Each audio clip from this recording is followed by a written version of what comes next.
welcome to this session on Literary Criticism Part 1 After New Criticism. In this video, I'll be dealing with the Section A, Classical Literary Criticism, in which we will go through the major contributions of the critics such as Plato, Aristotle and Longinus. So, before going to discuss their contributions, let us discuss, or I'll give you an idea about classical criticism. What is classical criticism? Classical criticism refers to a conception of the nature and function of poetry and of verbal art, generally whose principles were first theorized by the sophists in 5th century BC Greece.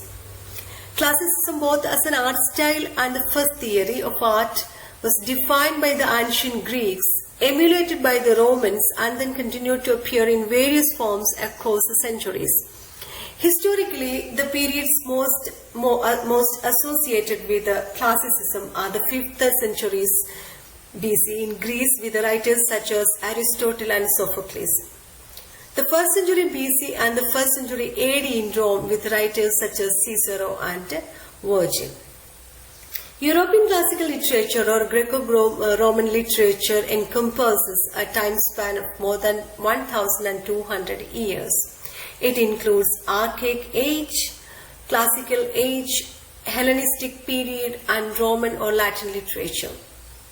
So the major writers or major philosophers or critics from this period are Plato, Aristotle, Horace, who was from Roman, and Longinus from Greek, Quintilian from Latin, Dante Alighieri from Italy. Okay. Now let us begin with Plato. Plato, as you know, that the great disciple of Socrates, and he was an Athenian philosopher during the classical period in ancient Greece and the founder of the Platonist school of thought and academy. He is also considered as the founder of Western philosophy. Not only the founder of Western philosophy, he is widely considered as one of the most important and influential individuals in human history. Along with his teacher Socrates and his most famous student Aristotle, Plato has also often been cited as one of the founders of Western religion and spirituality. And he was the founder of the Academy, an institution for teaching rhetoric and philosophy, which was founded in 387 BC. The most important doctrines of or theory of Plato are the theory of inspiration and the theory of imitation. In his theory of inspiration, Plato considers the poet either a prophet or a madman, and in some cases both. These two theories, actually,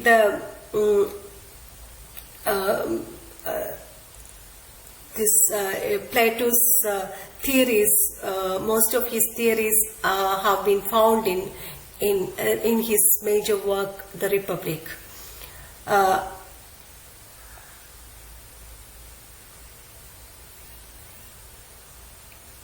In The Republic, Plato draws a distinction between poet and the philosopher.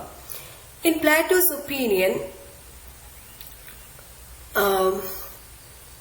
poetry cannot shape the character of the individual, nor can it promote the well-being of the state.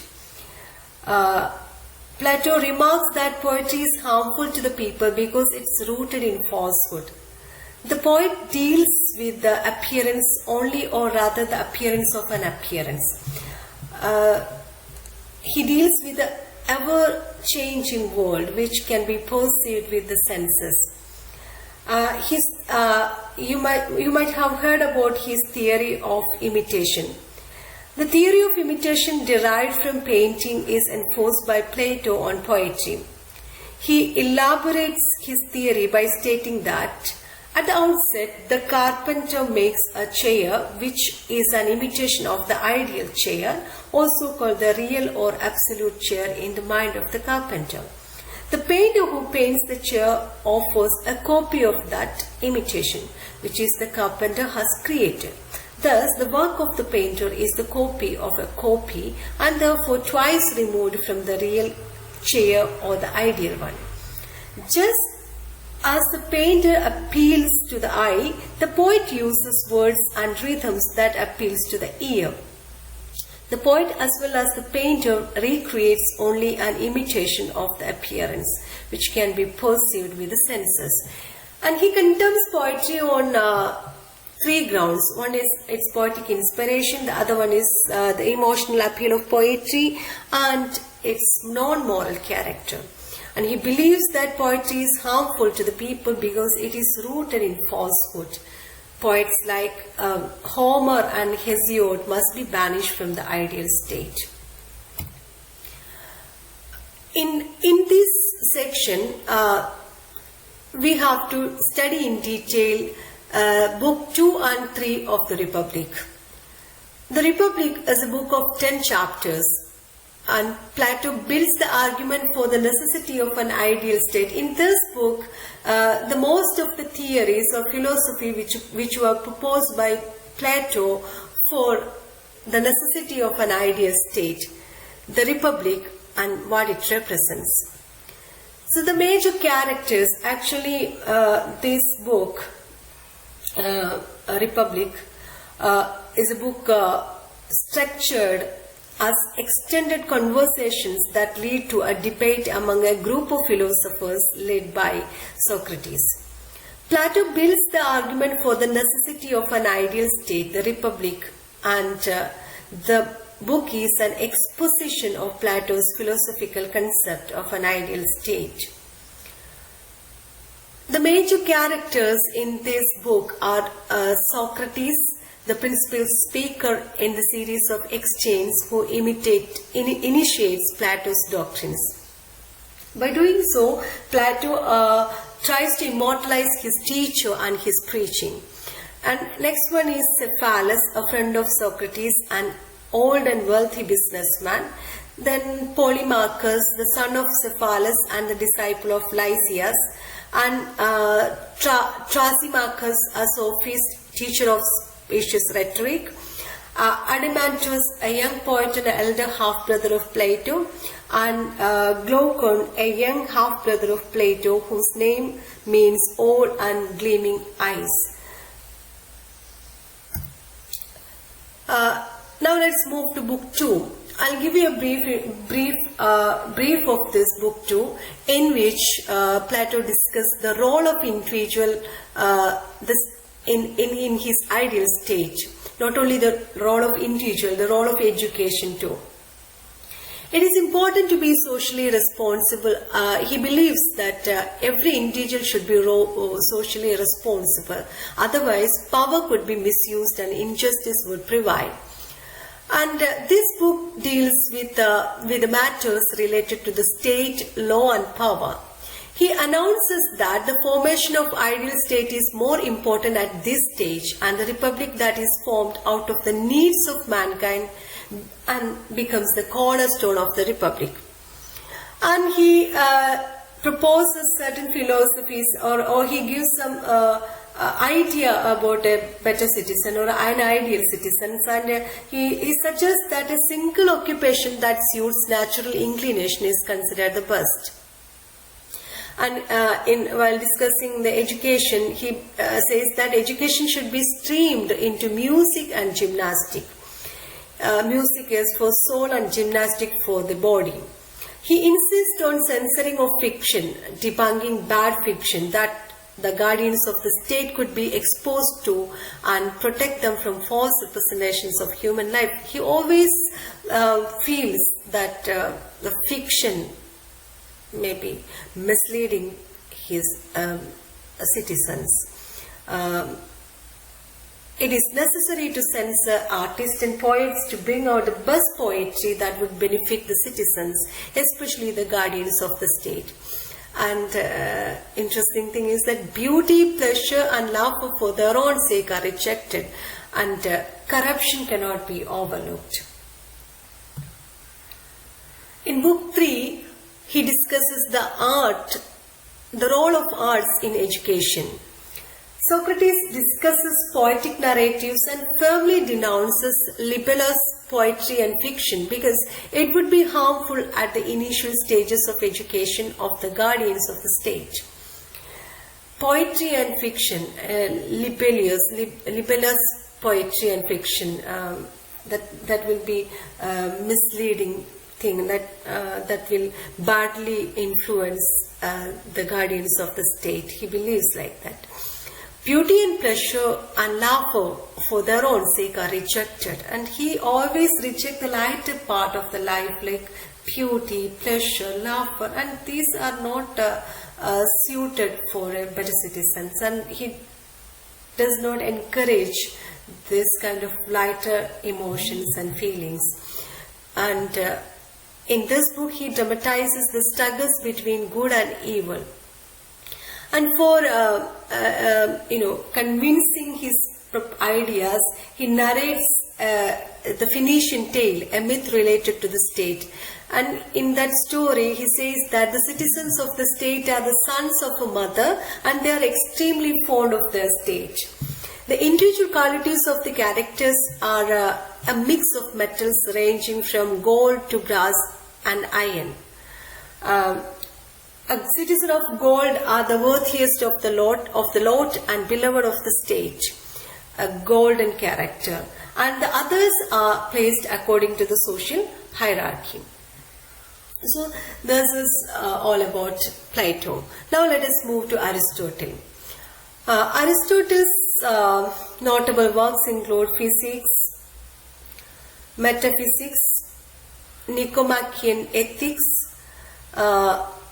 Rhetoric, Politics, De Anima, that is about on the soul, and the Poetics. In this section, we will be going through the Poetics. I'll give you a brief introduction or brief of this Poetics, and it is believed to have been composed around 330 BC. Poetics is a treatise that deals with poetry, the types of poetry and the dramatic art form.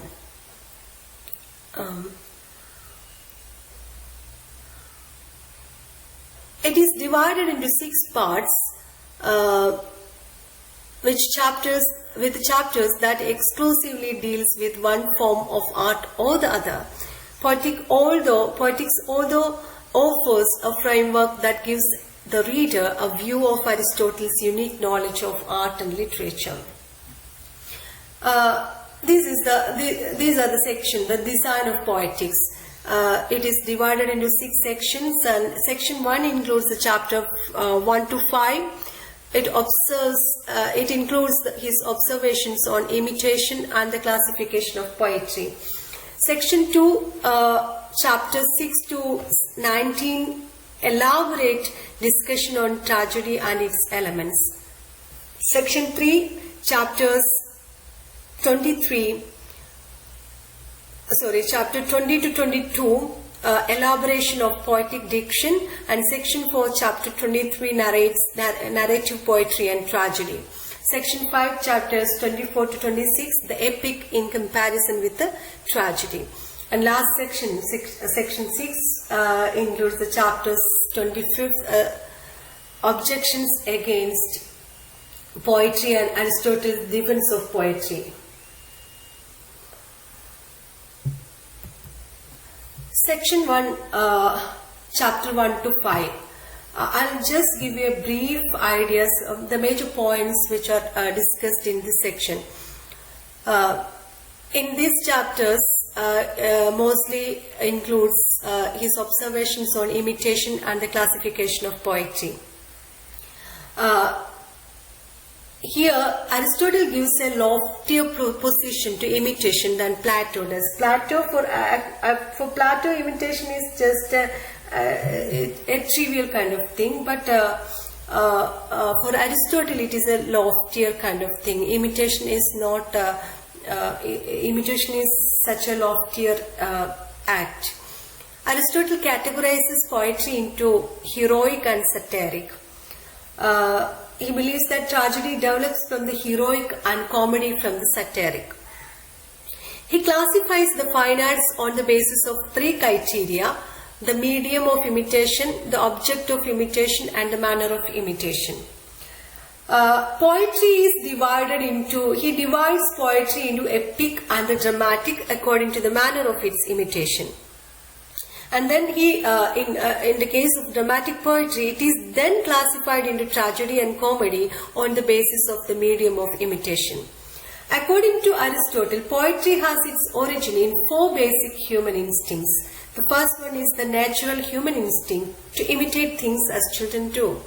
Second, the natural pleasure one gets from a good work of imitation, and a learning or knowing something new that will inspire someone to write poetry. And the last one is the instinctive pleasure in harmony and rhythm. Section 2, chapter 6 to 19 elaborately discuss tragedy and its elements. In this section, he gives his famous definition of tragedy. Tragedy as the imitation of an action that is serious, complete, and of a certain magnitude in language, embellished with each kind of artistic ornament, each kind brought in separately in separate parts of the work, in the form of action and not in a narrative form, with incidents arousing pity and fear, wherewith to accomplish the catharsis of such emotions. And this definition will give you an idea about his concept about tragedy. I know catharsis, as you know, it's a purgation of mind. After watching a tragedy, the spectator's mind will be purified by going through these emotions such as pity and fear. He divides tragedy into 6 parts. The 6 constituent parts of a tragedy are plot, characters, thoughts, diction, melody, and spectacle. The plot, characters, and thoughts are concerned with the objects imitated. Diction and melody are the means of imitation employed, and spectacle is the mode of imitation by which the story is presented on a stage before an audience. Aristotle deems the plot the life and soul of tragedy. The 7th chapter discusses the construction of an ideal plot, which is fundamental to tragedy. He proposes that a plot should have a unity. The ideal plot is a complete whole with a proper beginning, a middle, and an end. In the 8th chapter, Aristotle mentions that by merely narrating the story of the life of a single hero, formal unity cannot be imparted to the plot. The ideal tragic plot imitates a serious action and not a trivial one. Then in the 9th chapter, he discusses the nature of poetic truth. Aristotle mentions that the intention of poetry is not to provide a faithful representation of life. Poetry is an imitation of poet's idea of life, and this bestows universality. Poetry is more philosophical than history because by presenting an idealized and ordered imitation of life, in an epic or the drama, the poet portrays various types of characters that suffers the consequences of action. And he says that it is inevitable sequencing of cause and effect in a story that the emotions proper to tragedy arise. Then he divides plots into 2, simple and complex plots. In the 10th chapter, Aristotle discusses the type of plots. In a simple plot, the action moves forward continuously and uniformly without any change of direction towards the catastrophe. In a complex plot, there is a sudden change of direction where the hero's fortune rises up to a certain point, which is a climax, and then falls down rapidly. The plot of tragedy has three major elements: peripeteia, anagnorisis, and suffering. In a complex plot, there is a climax or a turning point at which some sort of discovery leads directly to the change of fortune, which Aristotle calls the peripeteia, a sudden reversal of fortune, and then recognition of or discovery, that is anagnorisis. Then, in the 13th chapter, discusses the conventional divisions of a tragedy.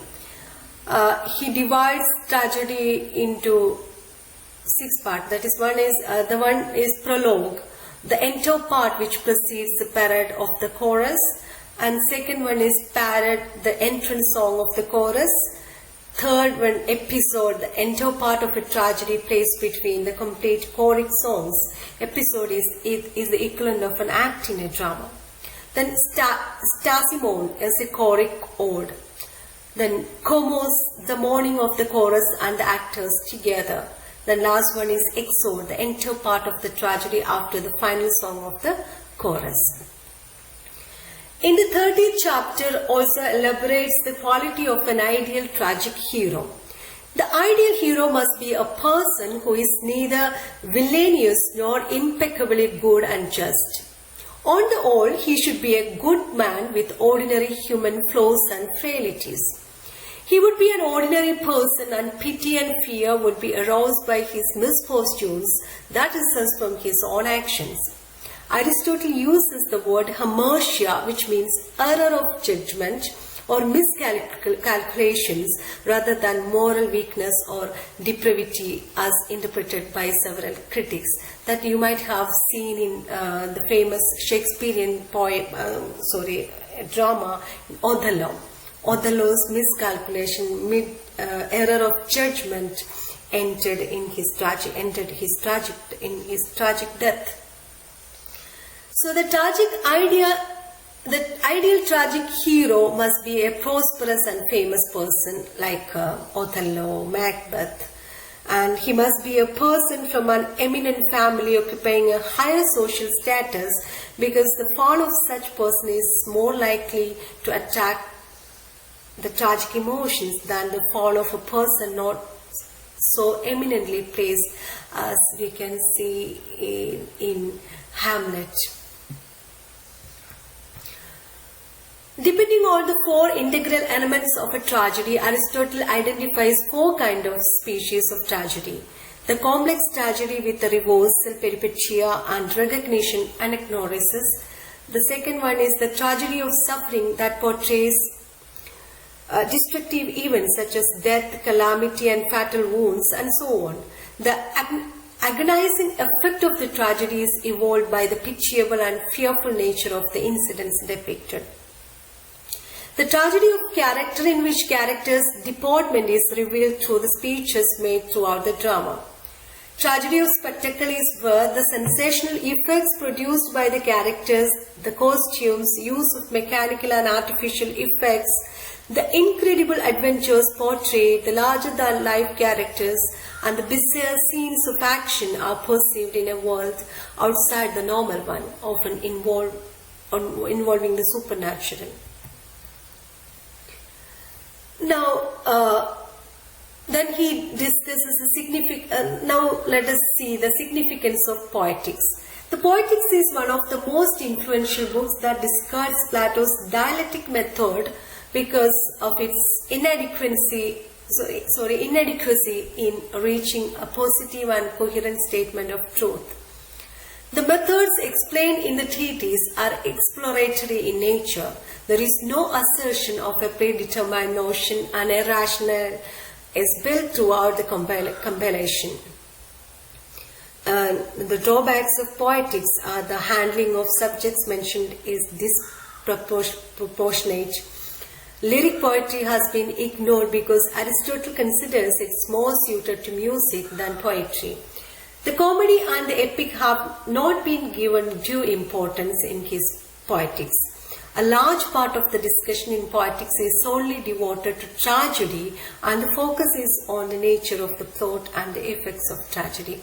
And these are the significance and drawbacks of poetics. Now let us move to Longinus. Cassius Longinus, said to have born in about 210 in Greece,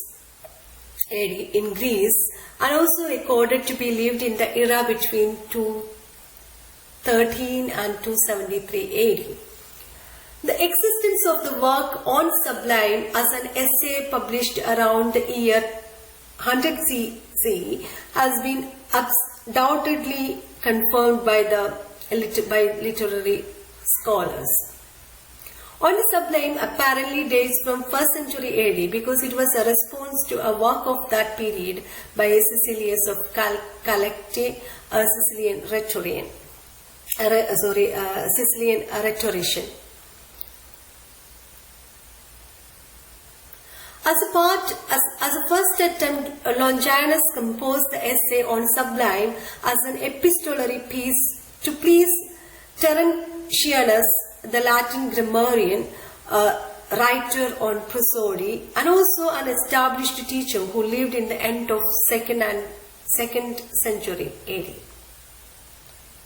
On Sublime examines the work of more than 50 ancient writers under the lens of sublimity, which Longinus defines as a man's ability through feeling and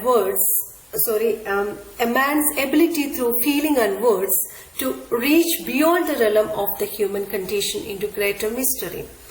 According to Longinus, sublimity consists in a certain distinction and consummate excellence in expression. In simple words, he proposes on Sublime is not to convince the reader of the reason of a passage of substance. It is to take him out of himself and make him experience a transcendental feeling. He purely focuses on the aesthetic experience of a text or a book or of a literary work. He defined sublimity in literature as the echo of greatness of spirit. It is the moral and imaginative power of the writer that suffused in a work of literature. That is the main point. A moral and imaginative power of the writer that suffused in a work of literature. Longinus had found principally 5 sources of Sublime. They are further classified as the gift of nature, which are placed as the first two, namely the grandeur of thought and the capacity for strong emotions. Secondly, the gift of art, named appropriate use of figures and nobility of fiction, and then dignity of composition, or a happy synthesis of all the preceding gift, which is certainly the command of language. We have to study in detail chapters 7 and 7 to 9 on Sublime. Chapter 7 provides markers. In this chapter, he provides markers to distinguish the true Sublime from the false one.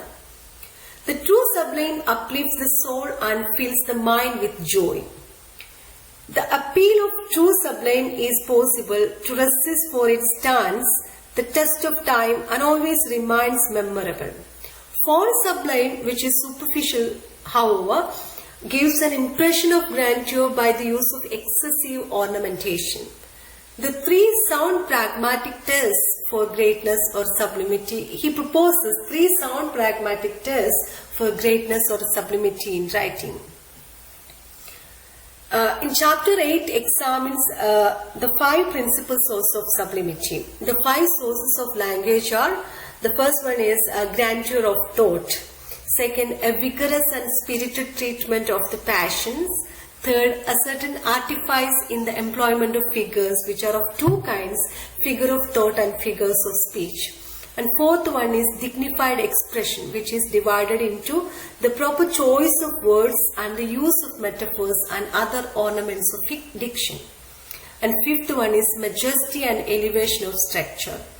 Grandeur of thought that refers to the ability to form impressions, notions or thoughts. A vigorous and spirited treatment of the passions are the innate and they involve vigor of mental conception and strong and inspired emotion. The other three factors of sublimity are the product of art. And sublimity and passion are inseparable and they form a unity. Chapter 9 discusses the primacy of grandeur of thought. The first source of sublimity is elaborated in chapter 9. Longinus affirms sublimity is the echo of great soul. The grandeur of conception is to be enforced to effect the desired treatment of the subject. Longinus quotes the Iliad and Odyssey to illustrate the power, force and vigor of Homer's lines that are characterized by the loftiness of expression.